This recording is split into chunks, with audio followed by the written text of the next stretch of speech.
أعوذ بالله من الشيطان الرجيم بسم الله الرحمن الرحيم والصلاة والسلام على أشرف المرسلين سيدنا ونبينا ومولانا محمد وعلى آله وصحبه أجمعين رب اشرح لي صدري ويسر لي أمري واحلل عقدة من لساني يفقهوا قولي. Assalamu alaikum wa rahmatullahi wa barakatuh, my sisters. All praise and thanks is due to Allah subhanahu wa ta'ala for affording us this opportunity to be here on this beautiful chilly morning, alhamdulillah. And may Allah accept our efforts in learning more about His beautiful deen. Ameen thumma ameen. I've been given a task of discussing the effect of Zakaah and the effect that it has on communities. And in my humble approach, inshallah, I shukr you in advance for giving me a hearing. However, before I go into my talk, ladies, can we please just stand for a minute? I am so tired of sitting. So please stand up, ladies. Put your chairs behind you. Just stand and get ourselves all stretched out. Alhamdulillah, you guys look dressed to the nines, mashallah. And that's without having electricity. So I'm so grateful for these dresses that you don't have to iron. And to the lady next to you, give her a beautiful smile and tell her how beautiful she looks today. And if you don't know her, it's fine. Just greet her anyway. Smile with her. And you're giving a form of charity by doing just this. So please embrace it. And then you turn to the other side of you and you give her a compliment. You tell her, you look sexy in that dress today. Tell her this. She needs to hear it. I've seen this coming up with her mustard dress and her navy stuff, mashallah. I pictured myself in that dress. Mashallah, you look beautiful. So give her that compliment. She might not even be getting it at home, but she's going to get it here today. Ladies, shukran so much for participating with me. You're welcome to have a seat. I know I'm the last speaker and I know you're tired and you're anxious to go home now. It's been a long morning, but I won't take up too much of your time, inshallah. So just bear with me for a few moments. We've heard so much about Zakaah today, Allahu Akbar. And if you haven't been feeling it, inshallah, let this be my last message to you.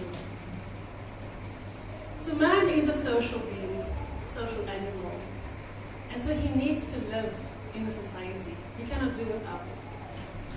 Different religions and all social systems came forward to teach man how to live in peace, harmony, and respect for all mankind.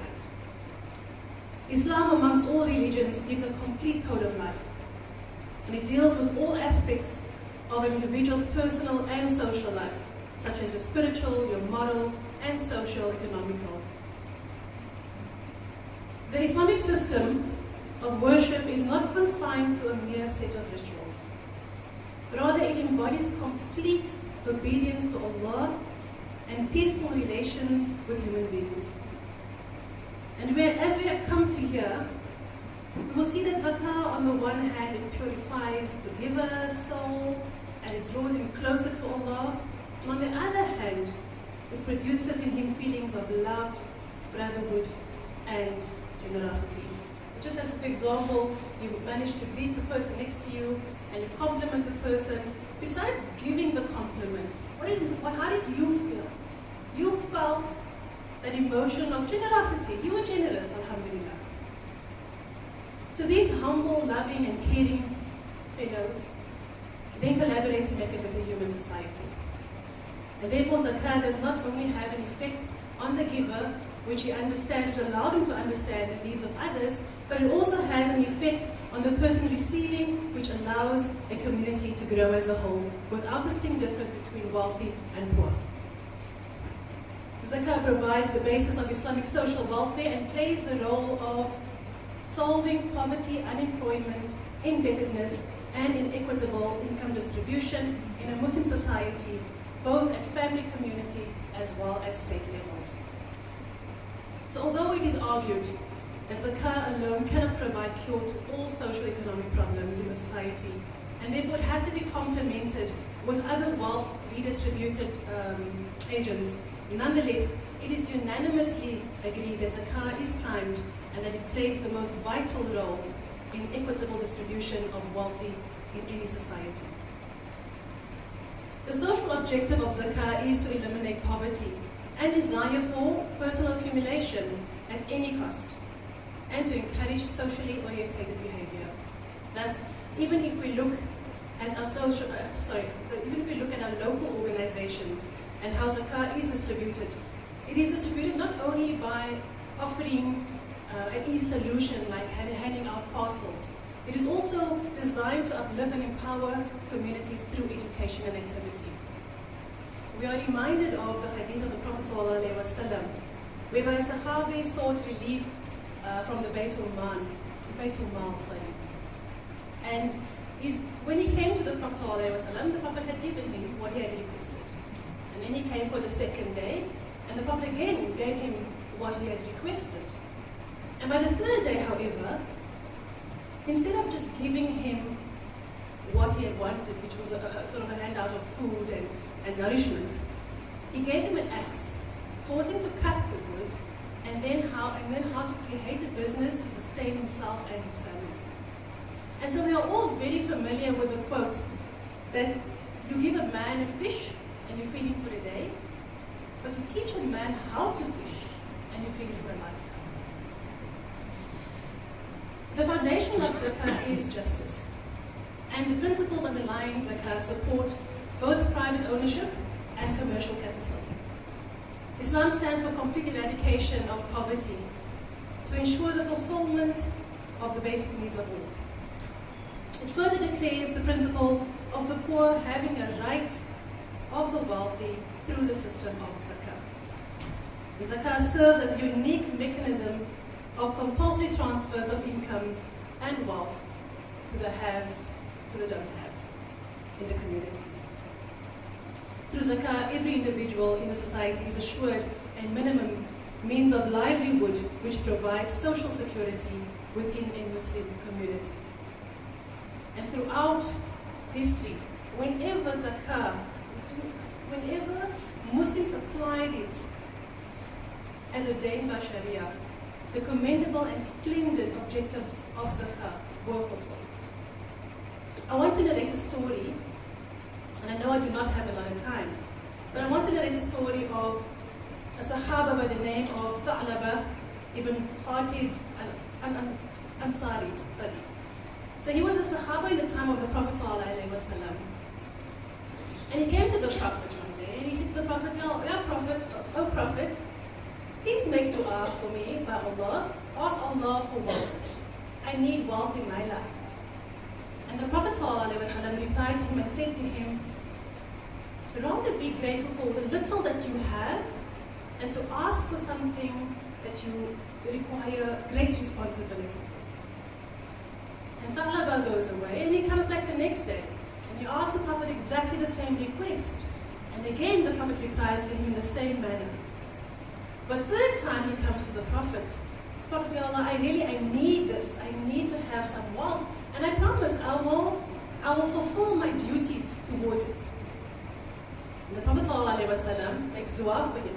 And we all know that the dua of the Prophet ﷺ is mustajab. It's accepted. And so Tha'laba becomes wealthy. He's able to go and buy some sheep, and then the sheep start growing. And he used to be a Sahaba that used to be very on his salah, and he used to stand behind the Prophet. And because his sheep was growing and he's needing to do more herding, his salah becomes only by Dhuhr and Asr he's able to stand behind. Eventually only the Jumu'ah, Friday prayers, he's able to stand behind the Prophet ﷺ. Before you know it, his herd has grown so big, he's had to move out of Medina, the outskirts of Medina. And so he would come up to the pathway of Medina and he would inquire, what is happening in Medina now? Because he's now no longer able to go to stand behind the Prophet ﷺ. So then the ayat was revealed. Allah sends the ayat down about the zakat, the importance of zakat. And the Prophet ﷺ sends two people with a written document to go and collect from the wealthy. And so they go through the town of Medina, and of course they go into the outskirts of Medina, and they come across Tha'laba. And he says to them, what is this? what tax is this now? And they explain it to him, and he's like, well, you go to the other neighbors and you collect from them, and you come back to me last. And this is what they do. And when they come back to him last, he says, show me this document again. And he reads over this document, and he prolongs the procedure, and he says, let me think about this, let me ponder about this, and I will let you know. And so they walk away with all the other Zakaah with them, and they go to the Prophet ﷺ. And of course, the Prophet enters their company, and without saying anything, without them having to respond about the experience, the Prophet says, "Woe unto Thalaba." Which means curse. And the ayat then was revealed. It's the ayat of Surah Tawbah, 75 to 77. And I want to read this quickly. And among them are those who made a covenant with Allah, saying that if Allah should give us from His bounty, we will surely spend in charity, and we will surely be among the righteous. But when Allah gave from His bounty, they were stingy with it, and turned away while they refused. So here Allah penalized them with hypocrisy in their hearts until the day they will meet with Him, Allah, because they failed Allah in what they promised Him, and because they lied. So of course, then one of the family members was there at the time when the ayat was revealed, and he rushes off to his cousin, and he went to go tell his cousin about what was revealed.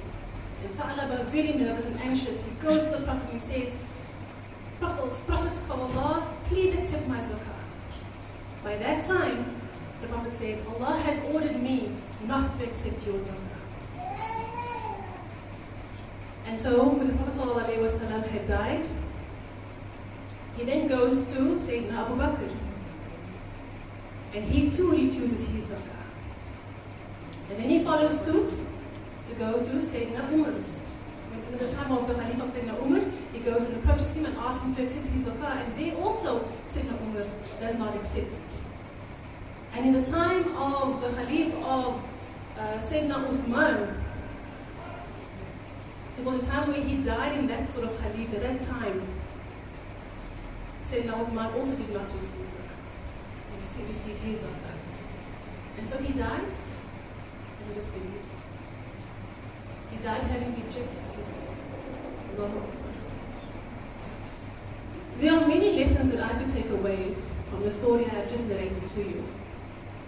But how it affects the community is that Tha'laba was given this wealth. He had all the sheep. What on earth was he going to do with so much animals? Was it nothing to actually give the community 1 or 2 sheep to feed the poor? Could have been nothing. But you become stingy, you become greedy. The more you get, the more you want. And this is why zakah is there, for our protection. And so, we are taught in history, or as history has taught us, that the downfall of many a community has been the hoarding of wealth, and thus far we are advised by the Prophet ﷺ that rather look to those who are beneath you than to look to those who are above you, because it is more suitable. It is more suitable lest you look down on Allah's blessings that He has bestowed upon you. Allahu Akbar. But we take great lesson out of that. Our sister Bilqis was sharing about, sharing zakah with local, international. There are so many people in this world that are in need. I've been given the opportunity to travel to Turkey, to the outskirts of Syria. And you look at the condition of the people, Allahu Akbar. We are living an extravagant life, sister. We are living a life where we are free to be Muslim, where we can wear our hijab, where we're not caught up in circumstances like war. Alhamdulillah, we have to give so much praise and shukr for that. Because when you see the condition of the people in need, it is heartbreaking. You do not come back being the same.